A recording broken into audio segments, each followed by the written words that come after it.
Janasena BJP పొత్తుల ఖరారుపై ఉత్కంఠ కొనసాగుతోంది. అమిత్ షా పిలుపు కోసం చంద్రబాబు, పవన్ కళ్యాణ్ ఎదురుచూస్తున్నారు. అమిత్ షా నివాసంలో మరోసారి సమావేశమయ్యే అవకాశం కనిపిస్తోంది. ఇక రేపు ఉదయం అమిత్ షా పాట్నాకు వెళ్లనుండడంతో వీలైతే ఈ రాత్రికే భేటీ అయ్యే అవకాశం ఉంది.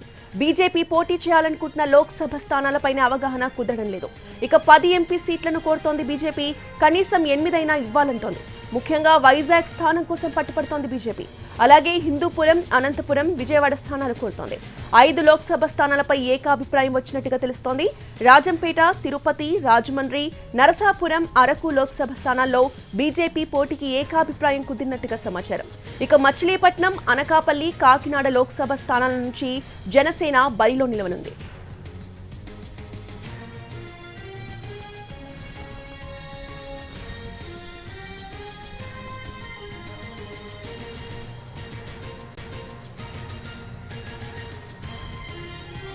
టీడీపీ జనసేన బీజేపీ పొత్తుల ఖరారుపై ఉత్కంఠ కొనసాగుతూనే ఉంది. అమిత్ షా పిలుపు కోసం చంద్రబాబు, పవన్ కళ్యాణ్ ఎదురు చూస్తున్నారు. ఇక ఈ భేటీకి సంబంధించిన పూర్తి అప్డేట్స్ ని మా ప్రతినిధి ప్రసాద్ అందిస్తారు. ప్రసాద్,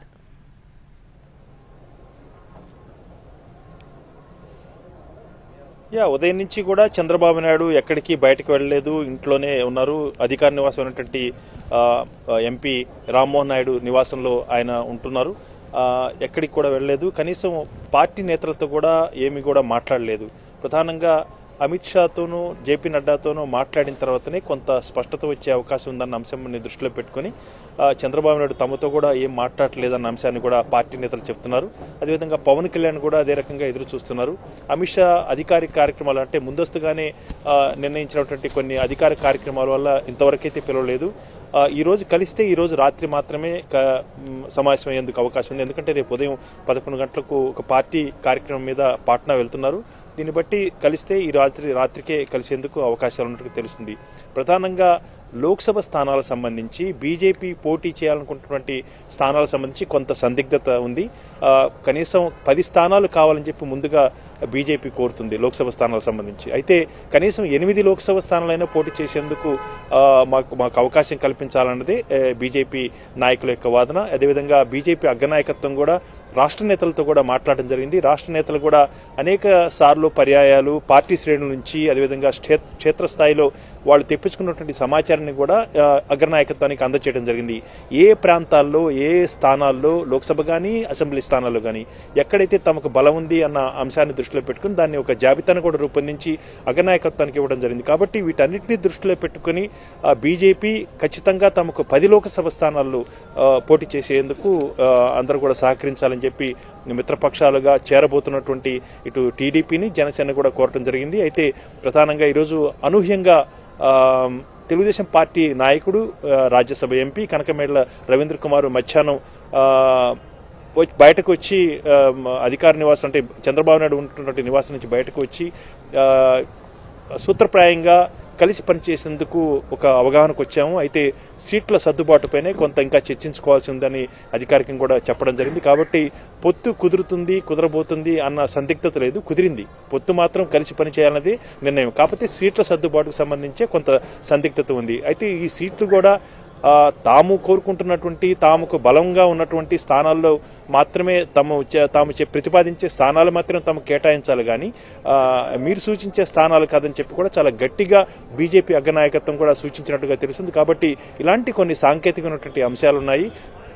ప్రధానంగా 5 లోక్సభ స్థానాలు రాజంపేట, రాజమండ్రి, అరకు, అదేవిధంగా తిరుపతి, నరసాపురం ఈ 5 స్థానాలకు సంబంధించి ఏకాభిప్రాయం ఉంది భారతీయ జనతా పార్టీ లోక్సభ స్థానాల్లో పోటీ చేసేందుకు. అదేవిధంగా ఒక 10 నుంచి 15 అసెంబ్లీ స్థానాల్లో పోటీ చేసేందుకు కూడా ఏకాభిప్రాయం ఉంది. అయితే మరింతగా కోరుకుంటున్నటువంటి మరొక 3 స్థానాలు ప్రత్యేకించి విశాఖ స్థానాన్నిపై గట్టిగా బీజేపీ అగ్రనాయకత్వం పట్టుబట్టింది. 1999లో టీడీపీ అభ్యర్థిగా మూర్తిని గెలిపించే విషయంలో అప్పుడు పొత్తులో భాగంగా బీజేపీ కూడా సహకరించి గెలిపించడం జరిగింది. అదేవిధంగా 2019లో కూడా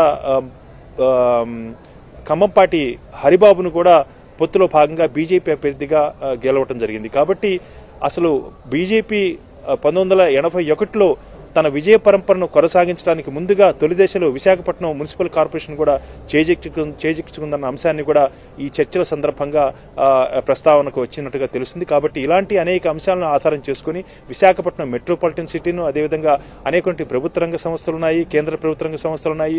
అక్కడ ఉన్నటువంటి ప్రజలంతా కూడా వివిధ రాష్ట్రాల నుంచి చెందినటువంటి అక్కడ ప్రజలు నివసిస్తున్నారు. కాబట్టి వారంతా కూడా జాతీయ పార్టీని కోరుకుంటారు. కాబట్టి భారతీయ జనతా పార్టీ గత చరిత్రను దృష్టిలో పెట్టుకొని ఖచ్చితంగా తమకే కేటాయించాలని చెప్పి కూడా విశాఖపట్నాన్ని లోక్సభ స్థానాన్ని గట్టిగా కోరడం జరుగుతుంది. దాంతోపాటు హిందూపురం లేదా అనంతపురం ఈ రెండు స్థానాల్లో ఏదో ఒక స్థానం నుంచి తమకు అవకాశం ఇవ్వాలని చెప్పి కూడా గట్టిగా కోరుతుంది. మరొక లోక్సభ స్థానం విజయవాడ కూడా చాలా కీలకమైనటువంటి ప్రాంతం, కోస్తా ఆంధ్ర ప్రాంతానికి సంబంధించి. కాబట్టి విజయవాడలో కూడా తమకు అవకాశం ఇవ్వాలని చెప్పి కూడా బీజేపీ గట్టిగా కోరుతుంది. ఈ 3 స్థానాలకు సంబంధించి కొంత సందిగ్ధత, ప్రతిష్టంభన నెలకొంది. ఈ 3 స్థానాలకు సంబంధించి కనుక ఒక అభిప్రాయం వచ్చినట్టయితే ఖచ్చితంగా పొత్తుకి ఒక మార్గం సుగమవుతుంది. దానిపై కూడా అందరూ కూడా ఏకాభిప్రాయంతో ముందుకు వెళ్లేందుకు అవకాశం తెలుస్తుంది. కాబట్టి 3 పార్టీలు కలిసి సయోధ్యతో వాటిని కొద్దిపాటి కొంత విభేదాలు ఉన్నప్పటికీ కూడా సర్దుబాటు చేసుకుంటేనే ఈ పొత్తుకు ఒక మార్గం ఏర్పడేందుకు అవకాశం ఉన్నట్టుగా తెలుస్తుంది. కాబట్టి రేపు ఉదయం 11 గంటలకు పాట్నాకు వెళ్తున్నటువంటి కేంద్ర మంత్రి హోం అమిత్ షా ముందుగానే ఈ సమావేశం జరగాలి, నిర్ణయాలు జరగాలి. కాబట్టి జరిగితే ఈ రాత్రికి సమావేశం జరగాలి, లేకపోతే మరలా కొంత జాప్యం అయ్యే అవకాశం ఉన్నట్టుగా కూడా పార్టీ వర్గాల నుంచి అందుతున్న సమాచారం బట్టి తెలుస్తుంది. కాబట్టి 11వ తేదీన బీజేపీ సెంట్రల్ ఎలక్షన్ కమిటీ కూడా సమావేశం. కాబట్టి ఈ సమావేశం లోపుగానే ఒక నిర్ణయానికి రావాలన్న అంశాన్ని కూడా బీజేపీ కూడా గట్టిగా కోరుతుంది. కాబట్టి ఎలాంటి సందిగ్ధత లేకుండా 3 పార్టీలు కూడా కలిసి పనిచేయాలి, ఒక కూటమిగా ఏర్పడాలి. అధికార వైఎస్ఆర్ కాంగ్రెస్ పార్టీని ధీటుగా ఎదుర్కోవాలంటే ఖచ్చితంగా కొన్ని త్యాగాలు, కొన్ని అంశాలు కూడా దృష్టిలో పెట్టుకొని చేయాలన్న అంశాన్ని కూడా అందరూ పార్టీ నేతలంతా కూడా గుర్తించాలన్న అంశాన్ని కూడా బీజేపీ నేతలు సూచించినట్టుగా తెలుస్తుంది. కాబట్టి వీటన్నిటిని దృష్టిలో పెట్టుకొని అన్ని పార్టీలు అంటే 3 పార్టీల నేతలు కూడా మరొకసారి సమావేశం ఎందుకు పూర్తిగా అవకాశం ఉన్నట్టుగా తెలుస్తుంది. కాబట్టి ఎప్పుడు అన్నదే కొంత సందిగ్ధత నెలకొంది.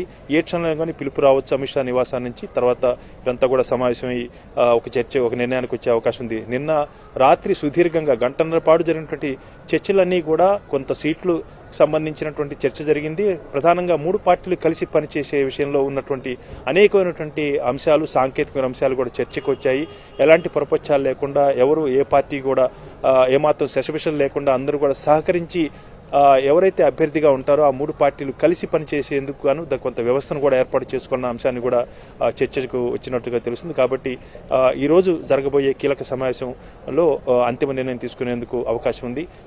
సమావేశం ఎప్పుడు జరుగుతుందా అన్నదే సర్వత్రా ఉత్కంఠత నెలకొని ఉంది. కాబట్టి అమిత్ షా నివాసం నుంచి వచ్చే పిలుపు కోసం టీడీపీ జాతీయ అధ్యక్షుడు చంద్రబాబు నాయుడు, అదేవిధంగా జనసేన నేత పవన్ కళ్యాణ్ ఎదురు చూస్తున్నారు. ప్రసాద్, పొత్తులపై అయితే క్లారిటీ వచ్చింది, మరి సీట్లపై ఈ రాత్రికే ఏదైనా క్లారిటీ వచ్చే అవకాశం ఎంతవరకు ఉంది? అండ్ అమిత్ షాతో భేటీకి సంబంధించి ఏదైనా అఫీషియల్ ఇన్ఫర్మేషన్ మీడియాకు ఉందా? ఖచ్చితంగా అంటే అమిత్ షా నివాసం నుంచి అమిత్ షాకు ముందస్తుగానే నిర్ణయించినటువంటి కొన్ని అధికారిక కార్యక్రమాలు ఉండటం వల్ల కొంత బిజీగా ఉన్నమాట వాస్తవమే.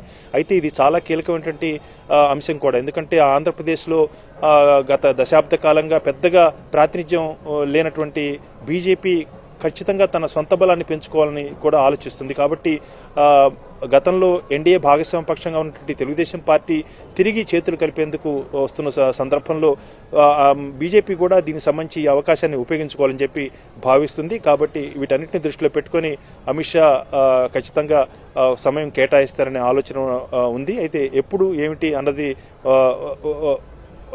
ఖచ్చితంగా ఈ రాత్రికి అమిత్ షా నివాసం నుంచి పిలుపు వచ్చే అవకాశం ఉంది.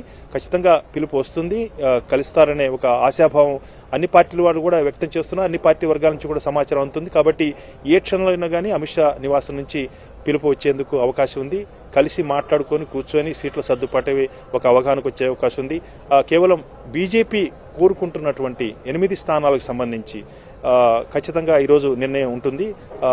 ఈ బీజేపీ కలయిక ఈ కూటమికి మరింత బలాన్ని చేకూరుస్తుందని కూడా చంద్రబాబు నాయుడు భావిస్తున్నట్టుగా తెలుస్తుంది. కాబట్టి బీజేపీని ఎలాగోలా కూటమిలో భాగస్వామ్య పక్షంగా చేర్చుకొని ఆంధ్రప్రదేశ్లో గట్టి శక్తిగా, రాజకీయ శక్తిగా అధికార వైఎస్ఆర్ కాంగ్రెస్ పార్టీని ధీటుగా ఎదుర్కోవాలనే ఆలోచన కూడా చంద్రబాబు నాయుడు కొంత మేరకు తన యొక్క పట్టుదల కూడా వీడిచ్చే అవకాశం ఉన్నట్టుగా తెలుస్తుంది. కాబట్టి వీటన్నిటిని దృష్టిలో పెట్టుకొని 3 పార్టీ నేతలు కూడా కలిసి అంతిమంగా నిర్ణయం తీసుకుంటారు.